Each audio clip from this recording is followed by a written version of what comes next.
Welcome to the Digital Identity Digest, the audio companion to the blog at Spherical Cow Consulting.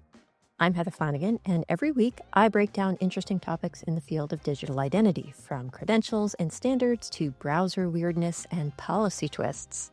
If you work with digital identity but don't have time to follow every specification or hype cycle, you're in the right place. Let's get into it. Welcome back to a Digital Identity Digest. So today I'm asking a big question that's particularly relevant to me since I work so much in the technical standards development space. And that question is, can standards survive trade wars and sovereignty battles? I mean, for decades, the story of internet standards was told as a fairly simple, which is not the same as easy, a fairly simple tale. Get the right people in the room, hammer out details, and eventually you'll end up with rules that work for everyone. The internet is one global network, and standards reflected that vision. Obviously, it's a little bit more complicated than that, but that was the story that we told ourselves. That story, however, is kind of falling apart, right? We're not watching the internet collapse, but we are watching it fragment, and that fragmentation has real consequences for how standards are made, adopted, and enforced.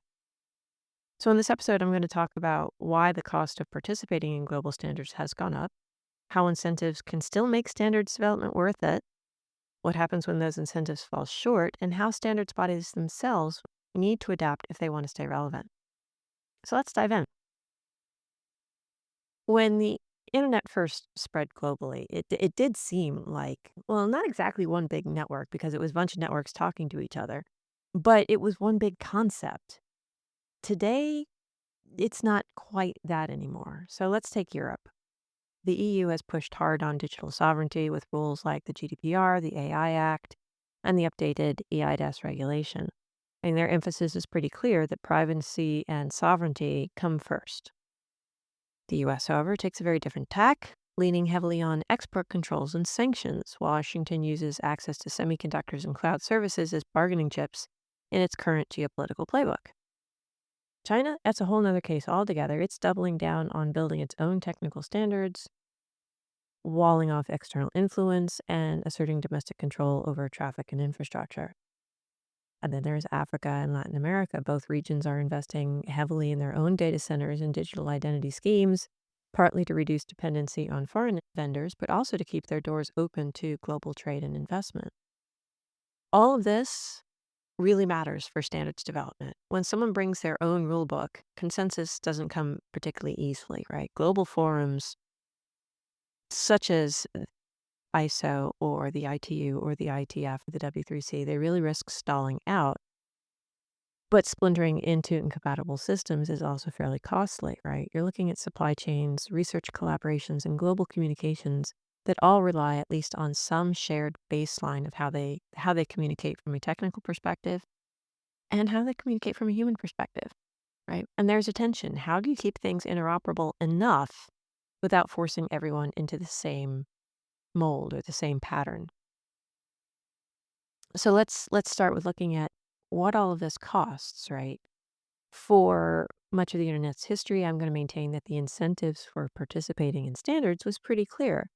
You showed up to influence the direction of the technology, ensure your products or services could interoperate, and maybe build some goodwill by being seen as a good actor. That's great. But today that math is changing, right? Let's take tariffs, for example. The current US administration has imposed just ridiculous tariffs on imports from China and other countries, with rates ranging from 10 to 41% on semiconductors and electronics, and those costs ripple through the supply chains. Then they layer on export controls, right? US restrictions on advanced chips going to China don't just affect manufacturers, they actually shape the entire market. Companies now have to redesign products, apply for licenses, or walk away from certain customers altogether, and the uncertainty of whether a license will be approved is itself a cost. Or let's consider supply chain rerouting, right? The so-called China plus one strategy of diversifying away from a single point of dependency sounds really good on paper, but in practice it means more complex logistics, longer delays, and higher inventory buffers. There was a recent study that estimated these frictions cut industrial output by over 7% and added nearly 0.5% to inflation. And this isn't just a US thing. China imposes their own tariffs. India does their tariff. I mean, this is a common pattern these days, right? And let's not forget transparency laws, which also add into some costs for how all of this is playing out. The U.S. Corporate Transparency Act requires firms to disclose quote unquote beneficial ownership. Germany's Transparency Register and Norway's Transparency Act do the same, with Norway going further to require human rights due diligence. All of this creates new compliance burdens for companies working internationally. Put it simply, that the floor has gotten higher. The baseline has gotten taller to get to. Companies are already paying more just to keep operating across borders. In that environment, they're asking harder questions about whether the payoff from global standards is actually worth it. So why bother with standards at all? Well, because they can actually offset some of these costs if designed well, right? Think about recognition. If a product tested in one region can be accepted in another, you save on duplicative testing fees and get to market faster. That's huge. A concrete example of that is the European Digital Identity Wallet, or EUDI wallet. In 2024, the EU updated the eIDAS regulation to require all member states to issue a European digital identity wallet. More importantly, it mandates that wallets issued by one state must be recognized by another. That means if you can prove your identity with a wallet in France, the same wallet and credential works in Germany and Spain. Citizens get convenience, businesses reduce onboarding friction, and governments maintain a harmonized baseline while still allowing national extensions. The rollout costs are steep, right? There's legal alignment, there's wallet development, there's credential development, there's security testing. But the payoff is a smoother digital trade and services across the actual block of the EU. And that's what standards can do when they carry real incentives. Beyond recognition, there are regulatory fast lanes. Governments can offer presumption of conformity when products follow recognized standards, cutting legal risk and procurement delays. Procurement itself is another lever, right? More buyers, both public and private, are writing interoperability into their tenders. Compliance is the ticket to bid. And then there's risk transfer, right? Following an accepted standard can actually be a defense in a court or with regulators after a breach. So in practice, standards actually become a form of liability insurance. And finally, flexibility does matter. With the layered approach, companies can ship one base product and configure sovereignty overlays at the edges instead of maintaining fully separate product lines. When those conditions hold, standards more than pay for themselves. When those standards hold. But to be fair, incentives don't always outweigh the costs, right? Like, so take a country that imposes steep tariffs and insists on unique local standards with no recognition of external certifications. In that situation, one audit, many markets, just it collapses. It doesn't work. Companies either duplicate their compliance work, fork their product lines, or leave the market altogether. Rules of origin sovereignty can do the same. Even if a product complies technically, it may not qualify for preferential access if the components are sourced from, shall we call them, disfavored regions. Political volatility is another risk. The Corporate Transparency Act in the US has gone through so many rounds of enforcement and injunctions and revisions, and that kind of uncertainty makes it hard to plan long term around standards incentives, much less anything else. So, yes, standards can tip the scales, but they can't always overcome every barrier, and that's why the role of standards bodies themselves is so critical. It's one thing to say standards still matter, and it's another thing to spell out how the institutions that create those standards need to change. The pressures of a fractured internet aren't just technical, they're geopolitical, they're economic, they're regulatory, right? That means that standards bodies can't keep doing business as usual. They need to adapt in a couple of key ways. They need to adapt their process and they need to adapt their scope. Consensus driven development has always been the sort of gold standard. Just grind away until everyone's on board. But today, consensus often means deadlock, right? Bodies need to shift towards minimal viable consensus, enough agreement to set a baseline, even if some regions add overlays later.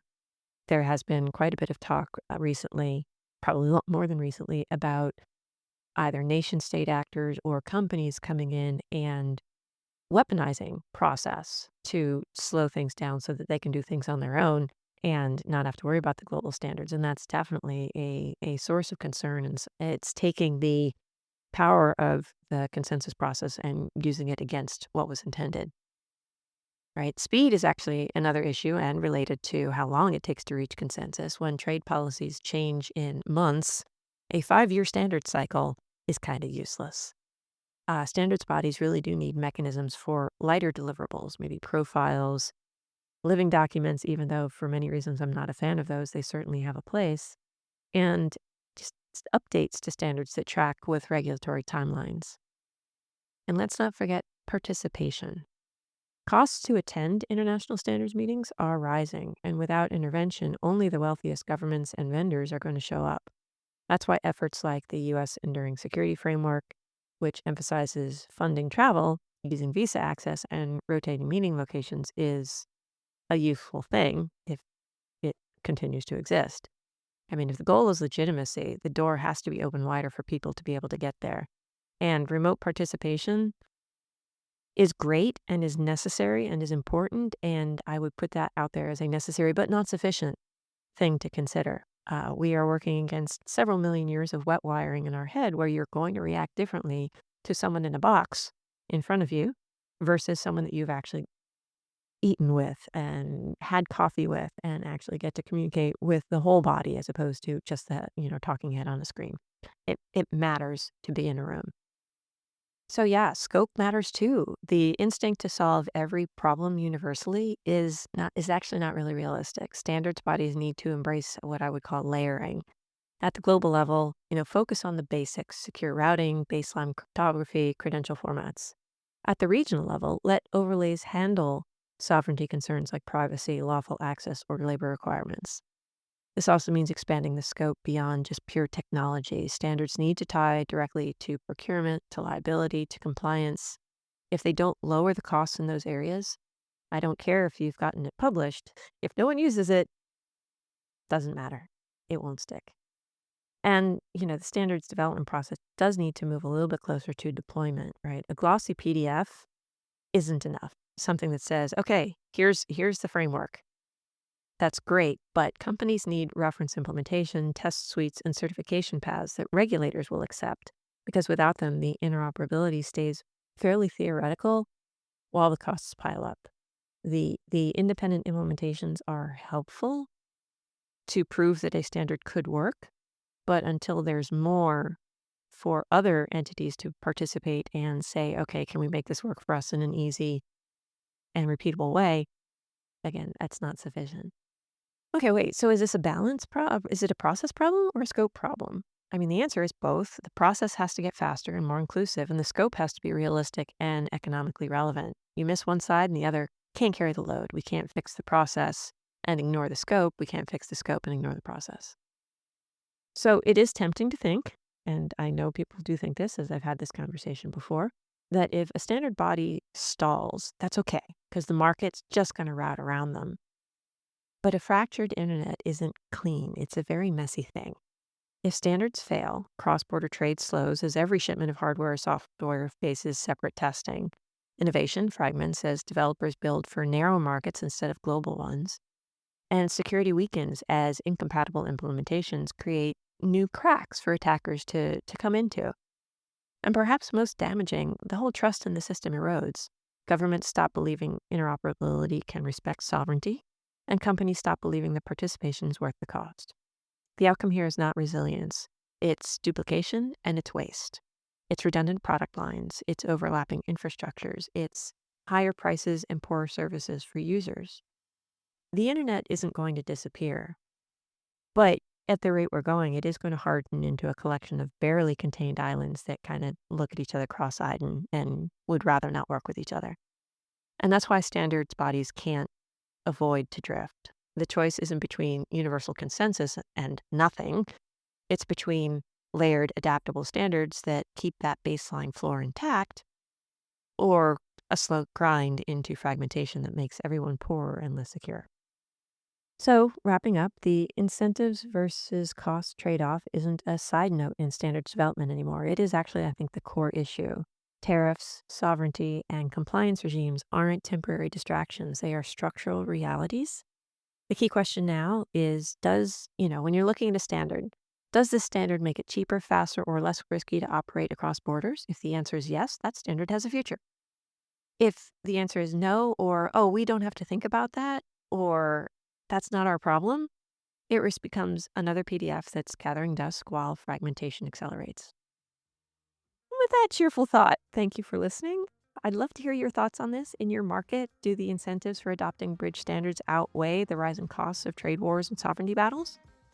Or are we really headed for a world where the regional overlays dominate everything and that global baseline of interoperability grows pretty thin? What are you seeing? I want to know.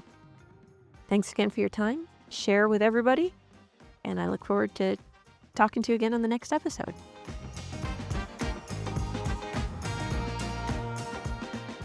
And that's it for this week's episode of the Digital Identity Digest.